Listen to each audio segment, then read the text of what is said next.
already. So why release it? Why not have that 70% or 30% explosion rate instead of 100? You already know that everybody shooting you at once is something you've already been dealing with since 3.9. Why isn't that a predetermined factor when you go into making new mobs? You know what's weird too? We talked about, I think we talked about this in the lead up to Heist. So this was even before it was out. And it does make me a little curious, like what their process is when they're testing the game. You could watch the trailer and watch what was happening. And I feel like we talked about this before Heist was out. Like, wow, those doors, like they're choke points. They're like, are you going to be fine with choke points? I am a little curious. Like, I honestly am not going to come down on them on this release because it's worked fine for me. And I get that some people it doesn't, but for my PC, it's run great. I haven't had any issues. So I'm going to come from my own point of view and say that I think it's been fine. It sucks for people who are crashing, but I just know PCs have a billion freaking reasons that they keep crashing. So I have no doubt that this is related to the game, but I just know that it's also a really hard thing for them to figure out what it is doing for each person. But when the gameplay stuff, like you talked about, the on death, they've known about that for a long time, and they've done stuff to fix every other iteration that they've, well, maybe not every, but a lot of them. Why would you introduce something that 100% explodes on death? Not only explodes on death, but you set it up so that like 3 of them stacked will kill anyone.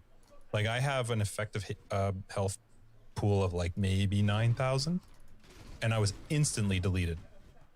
Like with regards to the shotgun damage or these exploding after death. But I also am really curious, like, how did you not know that these doors were going to cause a problem? Like somebody had to have tested it. Somebody had to have played it. I also am really curious what was the reason for deciding to relock them? Like, it just doesn't make any sense. So like there's things I can knock them for with regards to just dumb decisions and things that they should have thought through. But overall, I am pretty happy with the release. I can play it. I think the Heist League launch has been great. I think we talked about it last league last episode. Either that or it was when you and I were talking in person. They just have to stop saying dumb things.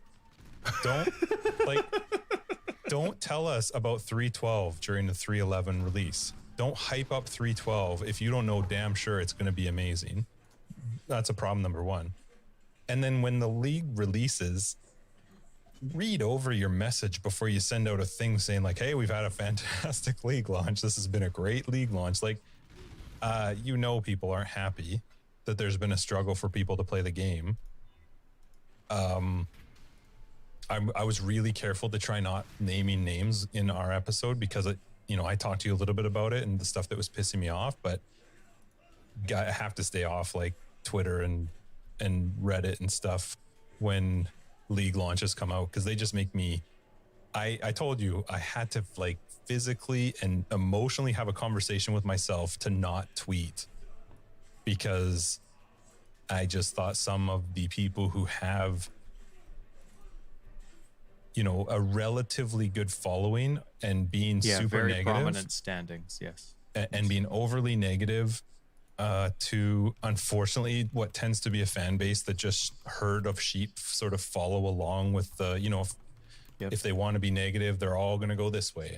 And I don't know. Anyway, I have been fine with the release. I haven't crashed. Good. I haven't had issues with, I've lost out on stuff.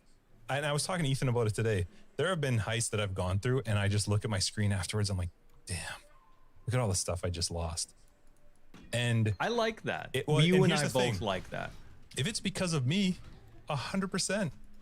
I like that. I like that I was like, well, I unlocked all that. It's the same idea as Metamorph. If I built up this boss to be hard, I cannot be mad at anybody else except me when I die. And in the same, now, there's a caveat to this with Heist. If I open all the side doors and I loot all the stuff, it should be hard for me to get out. It should be. It should be a challenge to get out. I don't want to just be given those items. It's different when you're dying to a dumb on death mechanic, or even like I could not handle the shotgun deaths because I couldn't figure it out. Like I would just approach the door a tiny bit and then boom, just instantly dead. But if I open everything and I unlock all these mobs and I'm making it harder for myself, it's, again, I don't know if it's maybe just something that comes as you get older and you don't get as emotionally attached anymore to like an item in a video game, but seeing the stuff on my screen, it was a little funny to pretend like watching myself from the side and being like, you idiot. Like, look at all the stuff you just lost. Like, it's all gone. And I get the benefit of also seeing a totally different side. Like, I'm watching my 18-year-old go through the same process and just like, and you know, like getting really upset. I think the benefit for him though is I'm like, guy, don't be an idiot. Like, it's just stuff. You just now go get it again. His dad calling. Yeah, he's lucky he has a dad calling him an idiot. 100%. Yeah, that's right. But so I don't know. I think the league's been fun. I think it'll be fun once you get more into Heist, so we can actually start doing some of them together. We went for dinner at our church. So many awesome people at our. I freaking love it. And anyway, obviously pre-COVID, we went out to some of our friends' houses. They have a family. They had another family there, so it was 3 parent couples there, and then all the kids are playing. Now their kids are all teenagers, and my wife and I, we have the 2 kids that are at that point, one in elementary school, one in kindergarten, one not. So the teenagers are stuck hanging out with our kids and trying to watch kids shows with them while the adults have a good time. But one of them was saying that their kid was in woodwork, and it was their woodwork project to write like a family slogan or a common saying that their family has, right? And so the kid came home with a woodwork plaque that says, I don't remember the person's name, but I'm going to just pretend their name is Jim Bob, so I'm not actually saying anything, but it's like, Jim Bob, don't be dumb. Apparently they're like, the thing they say to their children all the time is like, hey, don't be dumb. Yeah. So like, it's a great lesson. It's a great lesson. With a plaque that said Jim Bob. Well, it's not Jim Bob, but yeah. Don't be dumb. Yeah. Freaking love it. Freaking love it. World's too sensitive. If you look on our Discord, the only rule we have is don't be a turd. I would tell my kids the exact same thing. And no spoilers. We did have to add a second I don't think we added it. I think you wanted to. I think officially we should, though, because we don't want any of that stuff. Still says don't be a turd. Easy. Yeah. But I do like that this league, though there were a lot of spoilers, none of them were legit. I didn't read any of them. Like, there was a lot of like stuff about a whole bunch of different things, but no pirate minions this time around. No pirate minion. I can't wait. That should be a green skill gem, pirate minions. And it's not. Or it could be Justin, a white skill gem. What? He just put, because he's a mod, so he has actually access to it, put in no spoilers in the rules channel. Like, literally nobody else can post it. That's awesome. So, but think of this: so pirates are going to be a white skill gem. If you put them in a green socket or a red socket or a blue socket, it changes. Well, that's actually a cool idea. A green one is they're like more evasive, agile, and attack fast. A red, based on the color you socket in, that's puts cool. them. Yeah, I'm gonna bring this up in the normal one in case GG hears it. And the red one makes them like beefy and tough and tanky, and a blue one makes them, I don't know, like mystic and fire breathing, or I don't know, something like. What if you put it in a white socket? Pirates. Oh, then you get all 3. That's a great idea. Maybe no. Then you get the monkey. Every pirate crew has a monkey with a vest that throws turds, and those turds, they're powerful. They're like a random element that has a huge, like 30 unit AoE. You screwed it up with the white socket. I actually thought your idea is great. I've never seen a skill before that is the skill is what's affected by what color you put it in. I'm bringing up Trello right now. I'm putting it in. This is for when we have nothing to talk about. White gem color pirate minions. Listen to this. Enter. Dang. It's in it. I'm gonna bring it up in our interview. Hey, what do you think about what white gem pirate minions? Best idea ever? Yep. Are you gonna actually be playing this week? Like, how long is it gonna take you to finish up that? Aaron has had a horrible week, and well, not a horrible week. She's had a great week, but it's been super long.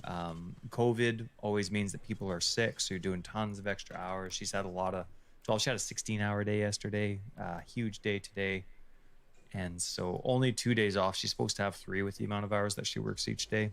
And I know, and I mean no offense to people that work 3 jobs and 7 days a week, but She's exhausted, she's tired, and she's been craving Sims. She wants to come home today and just sim out her night. And I'm like, podcast, see ya. Well, no, I'm not like that. I'm apologetic, but I think I have a solution. What? I have a computer. No way. The only thing we'll need is the video card that you have that we replaced. You still have it. I still have it. Listen, people, this is what Justin is like. like. It's gonna be awesome. He gives and he gives and he gives and he gives. And Don't make this weird. Don't make this weird. I'm not making it weird, but he's either very good with his money and has money to give, or he is the biggest idiot in the world. I've never been an idiot with my money. What are you talking about? That's the thing. That's the thing. You just give and you give and you give. You have people over. You're like, hey guys, having a games night. And you know what Justin does? He goes out and he buys 3 like crazy expensive board games. Never played them before. Sometimes he we puts don't even them on play the them. table. Yeah, right. And he puts them on the table and he's like, okay guys, I got these 3 games. Which one do you want to play? And we'll pick one, or we'll say, oh, they all look stupid. Let's play the game we played last week. Yep. And he's fine with it. Like, that's what this is like. That's but don't what make this is this like. weird. Anyway, I think I have one. So I think we'll see. I'll let you know this week. I'm going to tinker. Yep. Is this one the Sims one or the PoE one? I would make it the Sims one. Okay. Yeah. I don't know. All right. It'll be fast, so it won't be an issue on that end. I would keep yours that you have there for PoE just because it's easier for us when we're recording because everything's already set up. You guys could sit side by side and just play games. How cute would that be? Hey Schmoops, how's your stuff doing? Doing Sim stuff? Love you, Schmoops. As I'm playing, doing my. I don't think you click anything that fast. No, I don't click anything that fast. I don't have to click anything in my build. It's awesome. Are you going to be into maps by like anytime soon? I could do it tonight after AD if you want. Oh yeah. But we got to do a little bit of business stuff after this. But besides that, I could be in AD. I could be in. Yeah, I'm partway through Act 10. I think I've already done. Like, I think Act 10 has 2. Yeah, there's the complete ending campaign that gives you 2 passive points, and then there's that secondary one, Kill Valantia or whatever it is. Control blocks. Yeah, I've already done that one, so I just have to go through, get the thing. I think I've already killed a Vardy. What's his name? You know, the guy that doesn't turn into innocence. Yeah. Yeah, I've already killed him. Or something. Avartus or something. Yeah. So I just gotta go through and do the 2 long stretches, and good. Then we can play some heists. Yeah. Would you like to know my resists? I can only imagine they're fantastic. Actually, my cold, the middle one's cold. Yeah. I got about 20 on all of them except for cold's around 60. So I'm happy when cold. This is before fighting the final Katava, though. Yeah. And I also have 0 movement speed, so I don't think you're going to be excited to play with me. I will get you some stuff. We'll get you some stuff. Just, I know you would benefit from movement speed from me, so. Just remember, everything has to be ARES basis. ARES. As I was playing Heist this week, I mentioned to Ethan how I actually think you would love Heist because it is a so much slowed down version of Path of Exile. Like the way that you're building up contracts, building up blueprints, it's not rushed. It's not, besides Heist, Grand Heists are not like Alkengo. You're like building them up, you're setting them up. You have a lot of choices to make when you're building your Grand Heist. So you can't make any choices that you're going to change the heist, but you can choose what you're going to unlock. So if you can choose to unlock an entire wing, which is a whole new zone to run. You can unlock within that zone a room that is a currency room or a map room, or maybe there's an escape room so that you can hit the escape faster, which those are awesome when you grab the final item. Okay. So it definitely does not feel like a rushed game like mapping where you're just like flying through to get to the end. I have not felt rushed at all in East. It's very just relaxed. I mean, getting out, you're a little bit more chaotic, right? Because that's when everything just starts spawning like crazy. But yeah, I think remember when Chris was saying that you can manipulate what you're getting, like you can somehow focus on certain aspects of, I don't know if it's a rogue or your blueprints or whatever, but you can kind of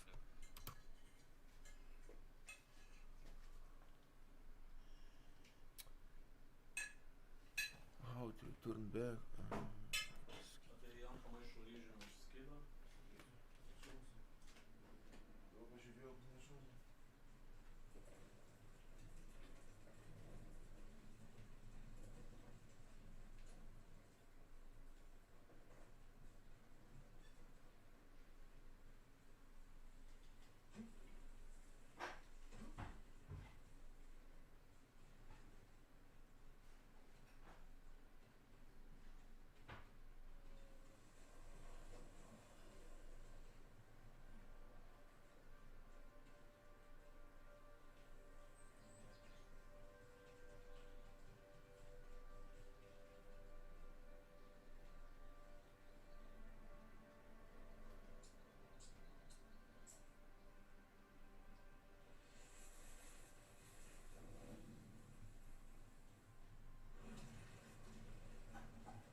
Yeah. I don't know. All right. It'll be fast, so it won't be an issue on that end. I would keep yours that you have there for PoE just because it's easier for us when we're recording because everything's already set up. You guys could sit side by side and just play games. How cute would that be? Hey Schmoops, how's your stuff doing? Doing sim stuff? Love you, Schmoops. As I'm playing, doing my. I don't think you click anything that fast. No, I don't click anything that fast. I don't have to click anything in my build. It's awesome. But are you going to be into maps by like anytime soon? I could do it tonight after AD if you want. Oh yeah. But we got to do a little bit of business stuff after this. But besides that, I could be in AD. I could be in. Yeah, I'm partway through Act 10. I think I've already done. Like, I think Act 10 has 2. Yeah, there's the complete ending campaign that gives you 2 passive points, and then there's that secondary one, Kill Valantia or whatever it is. Control blocks. Yeah, I've already done that one, so I just have to go through, get the thing. I think I've already killed a Vardy. What's his name? You know, the guy that doesn't turn into innocence. Yeah. Yeah, I've already killed him. Or something. Vartus or something. Yeah. So I just gotta go through and do the 2 long stretches, and good. Then we can play some heists. Yeah. Would you like to know my resists? I can only imagine they're fantastic. Actually, my cold, the middle one's cold. Yeah. I got about 20 on all of them except for cold's around 60. So I'm happy when cold. This is before fighting the final Katava, though. Yeah. And I also have 0 movement speed, so I don't think you're going to be excited to play with me. I will get you some stuff. We'll get you some stuff. I know you would benefit from movement speed from me, so. Just remember, everything has to be ARES bases. ARES. As I was playing Heist this week, I mentioned to Ethan how I actually think you would love Heist because it is a so much slowed down version of Path of Exile. Like the way that you're building up contracts, building up blueprints, it's not rushed. It's not, besides Heist, Grand Heists are not like Alkengo. You're like building them up, you're setting them up. You have a lot of choices to make when you're building your Grand Heist. So you can't make any choices that you're going to change the heist, but you can choose what you're going to unlock. So if you can choose to unlock an entire wing, which is a whole new zone to run. You can unlock within that zone a room that is a currency room or a map room, or maybe there's an escape room so that you can hit the escape faster, which those are awesome when you grab the final item. Okay. So it definitely does not feel like a rushed game like mapping where you're just like flying through to get to the end. I have not felt rushed at all in Beast. It's very just relaxed. I mean, getting out, you're a little bit more chaotic, right? Because that's when everything just starts spawning like crazy. But yeah, I think remember when Chris was saying that you can manipulate what you're getting, like you can somehow focus on certain aspects of, I don't know if it's a rogue or your blueprints or whatever, but you can kind of predetermine in some ways what your reward is going to be. Are you at that point, or do you see that in the Grand Heists? You do see at the top whether the reward type is going to be like an unusual gem, which is one of the alternate gems, or whether it's going to be a replica or enchanted base type. So you do know what the final room will hold. So if you want gems, you're getting gems. If you want uniques, you're getting uniques. That's right. And the way it works is, let's say, like the biggest I've done is I've unlocked 3 rooms in a single heist. So when I'm building it, there's 3 different zones on the paper. Is that the max, or that's the max you've done? That's the max I've done. I got a challenge achievement for doing it. So I think there's maybe more, but I don't know. But what it means is, let's say the Grand Heist is 4 unusual gems. All 3 of those zones will have a final room with unusual gems. And so this is another reason why I think it's actually a good thing that not every member of a party gets the item, because in my case, I got to do 3 individual zones, and each of those individual zones had a set of like 6 unusual gems for me to pick from. So I walked out of there with 3 ice specific items. I think that's fair. Yeah. But that is how it works. Especially when you can share the content that leads up to the grand heist. You can work together, right? Like it doesn't matter your progress. You could get all that stuff and we could run it from my and that's the thing side per se. When I was mentioning that they don't get XP, the rogues don't get XP on both ends. I kind of wish that they did, but I also can see why it doesn't matter, because that just means we go and do normal heists. Like you get heist the draw. It doesn't matter if I start the heist or you start the heist, which is awesome because it's never how Path of Exile has been. It's been like, who started this map? You know what I mean? Yeah, it's always been that way, as like a host and a guest. It doesn't seem to be like that. I'm trying to remember now because I feel like I'm going to get this wrong. I feel like I noticed though that if I didn't start the heist, I wasn't the one that could pick which chests to open as I went through. So let's say you start the heist and I'm coming with you and you're the host. Yeah. The drops are for all of us, but I think you were the one that was picking which chests. You want to test it next time we play? Yeah, we can. Like, you tell me which one to pick so that I'm not screwing it up, but I'll pick it. Yeah, but I think they're like actually not clickable to the non-host, which is probably not a bad thing either, because I could just screw you. Yeah, totally. If I just went through and clicked something. Yeah. So your perfect gem comes up, but I see zombie quality, so I'm like, see, that's the difference though. At the end, anyone can click it. So I don't think Grand Heist would be very friendly unless you were playing with people you knew. Because you know what though, I'm okay with that. I'm fine with that. Like, trust your party or play by yourself. Yep, it's one 100%. Of those things. I mean, some games don't have to be like that in terms of, no matter which way the company chooses in that regard, I'm fine with that. Yep. Right? Because then you just make your party choices based on what the company's already decided. But I'm fine with that, no matter which way they go. That's interesting. I'm excited to do it. One thing though about the rogues, if it's true, blueprints are harder to get than contracts, and they're not. Which they should be. Do you have a plethora of blueprints? Yep. Oh, so they're relatively common? So here's the thing. I've actually found them to be quite common. Contracts, obviously, I have a crap load of. Blueprints, I have quite a few. I wouldn't even be able to run all the blueprints if I wanted to, because a part of the thing that I haven't quite figured out yet is you have to get reveals. So once you unlock all the rogues, there's 3 people. One is the butcher dude that's right at the beginning. God, I can't remember who the other 2. Niles is one, and then there's one girl who can give you reveals. You need those reveals in order to unlock the rooms and the zones in the grand heist.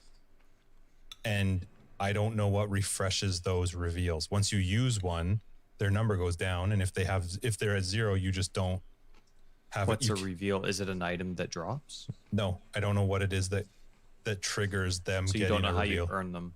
The only thing that I do know is there's some items you can put on certain characters that will say like has an 8% chance when you do a heist with this character for so-and-so to unlock a reveal. Oh, so maybe it's just a stat counter that they earn over time or per completion or maybe per green quest or whatever it is. It works. It seems to make sense for the 2 additional rogues that you get, but for the main guy, the butcher dude that's like right at the beginning, I don't know what queues up his reveals. I think it must have something to do with a certain amount of heists, like just normal heists, but it definitely makes it so that I can't just rush. I have blueprints that I'm not running. And then also, if you're actually wanting to like pay attention to it, the blueprints tend to have 3, because you can take 3 rogues, right? Okay. And so we did that, right? Yeah. They'll have 3 different sections. So like lock picking, demolition, and I'm going to use it because it's not a real one. Demology. That's it. I got to write that down. Demology. If you have a rogue that's like quite leveled up and you like their perk, you can actually assign them to 2 of those roles, or even 3 of those roles if you want to, and their perks stack. Now, okay, so I guess some of their perks overlap. Some of them share the same types of perks, is what you're saying? Somewhat. No, that's not what I'm saying. I'm saying, let's say in the case of Parst, or I don't know if he's the best one to pick. Let's just say his. I think his thing is he's got a 35% reduction to opening chests. I think that's what his is. Sure. If I stacked him 3 times, if I actually had a blueprint that happened to have all 3 of his skills and he matched them, I could use him 3 times, which would give me over 100% reduction on opening chests. But I would have to I'll have to see the interaction, but that makes sense. Yeah, you have to have a blueprint though that actually has the 3, which is relatively rare to find a blueprint that has all 3 of the jobs that one individual rogue does. I've been trying to stack up Vindari because he's the one that increases the percentage chance of doubling up the chests, but it's really hard because he also substantially increases how fast the alert level goes up. So see, I like this kind of stuff where it's your choices that take a long time. Mm-hmm. You know what I mean? But it's not the game. You know what I mean? Like the thing I didn't like about Harvest, it wasn't all the crafts. I freaking loved the crafts. And to take your time to think about which craft you want, it's the same thing as the crafting bench that you have now. Like, oh, what should I spend it on? What should I... you know what I mean? Like whether you're spending exalts to unlock to craft, or even if it's 4 chaos at the beginning of a league start, that's what you're aiming for. But what drove me nuts about Harvest is how much you had to do to get there. It was just so much micromanagement, so much like non-PoE crap, so much basically hideout stuff to get to that basic content where, okay, now I'm making choices for my character. And one thing that I'm hoping really gets me with Heist is it's not like I'm spending time on one screen, but that's because I have a difficult choice to make. Like when I'm on my passive tree, I can spend, like, I mean, obviously you don't do this in game now because we have tools. So we're doing this pre-game or pre-league launch, but you're staring at your passive tree and you're debating between, okay, I have 4 nodes. Is this worth 4 nodes or is that worth 3 nodes? But I can only choose one. And you'll sit like half an hour. I'll go for my dog walk. I'll have my shower, whatever it is. And I'm determining the pros and cons of each of the notables that I'm trying to reach. See, that's not the game's fault. That's just me loving the risk reward of each choice. Yeah. I'm despite our complaints of how the league is launched, I like. I don't have it. I have more of a complaint of how they've reacted than how the league launched. But yeah. But I'm saying I like this league a lot better than the previous one because it has potential. The only time that it seems like it needs to take is my choices. It's not the literal gameplay content. And what's been fun for me is the heist is a little slower, and I have to think about it and plan about which rogues I'm going to use. And it's definitely more long term, where I'm understanding that, okay, I need to level these rogues up and I need to focus on what ones I'm running them through and the items I'm going to give them.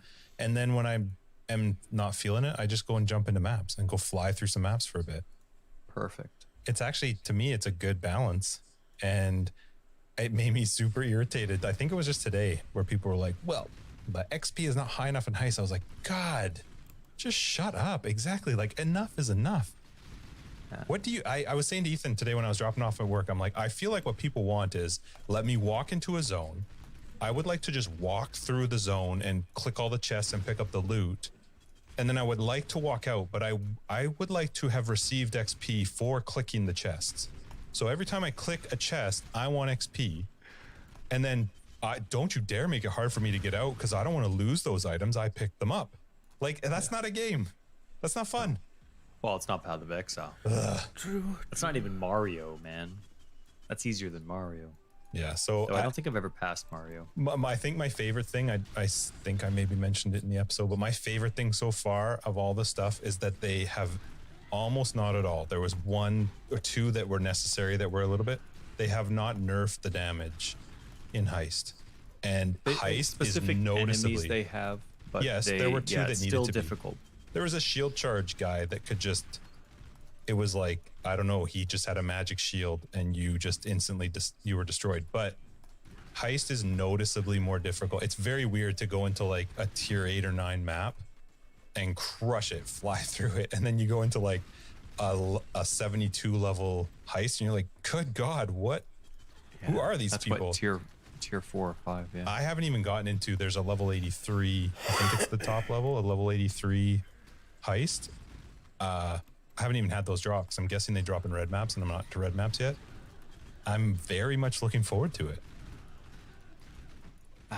Yeah, I think that'd be really cool. You know what I really think GGG needs to do is somehow, somewhere in the game, put the damage types of these enemies. What do you mean? You know what I mean? Like, Nope. okay, so Syndicate. That's the one with the when the Betrayal. masters changed, right? Syndicate. No, yeah, Synthesis is the one I'm trying not to say. Okay, so Okay. Syndicate comes Yep. out. Mhm. Insanely hard. Yep. But there's no content in the game saying, okay, these guys deal Chaos. for the most part 50% physical, 50% chaos damage, or whatever it is. Like, there was no indication.